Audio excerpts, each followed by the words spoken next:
Freya， 今集咧我一次過介紹7個字喎。咁點解我一次過介紹咧？就因為佢哋咧全部咧都有幾個英文字嘅組合係一模一樣嘅，就係 AUGHT， 佢哋全部都有 AUGHT 呢幾個英文字嘅組合嘅。咁我哋睇下佢哋大家都有 AUGHT， 會唔會個音都好似咧？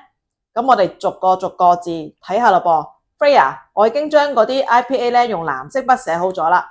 咁啊，我哋示範第一個字先，就咁 AUGHT 嘅，佢嘅 IPA 點讀啊？逐個 IPA 示範啊。Ought，夾埋咧 ought，係啦。好啦，第二個咧就係 TAUGHT， 即係將 AUGHT 咧前面加個 T， 咁佢會點讀咧？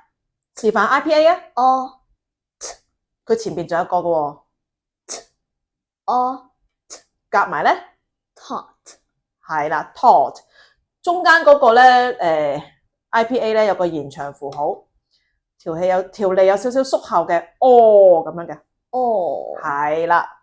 好，第三個字啦，前面加個 C 喎，CAUGH， 咁又逐個 IPA 試下啦。ought，夾埋咧 caught，係啦 caught。好，第四個加多少少嘢啦，前面加個 N， 後邊加個 Y， 夾埋就係 NAUGHTY。好啦，逐個 IPA 示範下，兩個音節嘅今次。ought，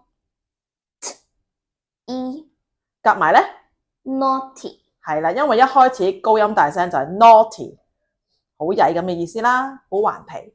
好，第五個啦，第五個咧就將第四個英文字嗰個第一個 N 變咗做 H， 咁會點樣讀咧？逐個 IPA 示範下。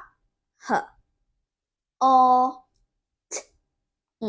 夾埋咧 haughty，係啦。好，第六個又加多少少嘢咯噃，前面加個 D， 跟後邊加 ER， 夾埋咧就係 DAUGHTER， 大家都應該識呢個字。好啦，我哋逐個 IPA 示範下先。ought，夾埋咧 daughter，係啦 daughter 女兒。好，第七個啦，第七個英文字咧就將第六個英文字嘅 D 變咗做 L， 咁會點樣讀咧？大家估下咯噃。好啦，唔使估啦，睇 IPA 啦。好，係啊，sorry， 你再嚟個。夾埋咧 laughter，係啊，讀 laughter 喎，同上邊嗰個 daughter 又好唔同喎。雖然個英文字淨係爭一個唔同啫，但係個音非常之唔同，所以咧好似有時咧個串法同個音好似有規律，但係有時又會有例外嘅喎。所以大家遇到唔識讀嘅字，一定要查字典睇佢 IPA。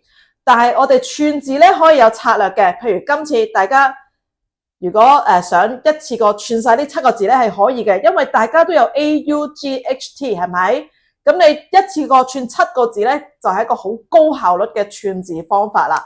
大家有興趣可以將呢7個字背咗佢，努力嘅同學仔可以將呢7個字一齊背咗佢，咁就一次過識咗7個字咯，係咪？總之記住 AUGHT 呢個組合就有呢7個字嘅唔同嘅英文字都係有 AUGHT 嘅。咁我當然我唔敢話全部 AUGHT 嘅字我都 show 晒出嚟啦，我唔肯定啊吓。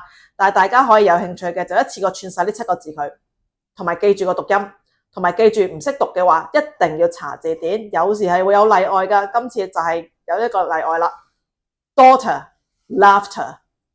好，我哋一齊聽下字典點樣讀。ought, taught, caught, naughty, haughty, daughter, laughter,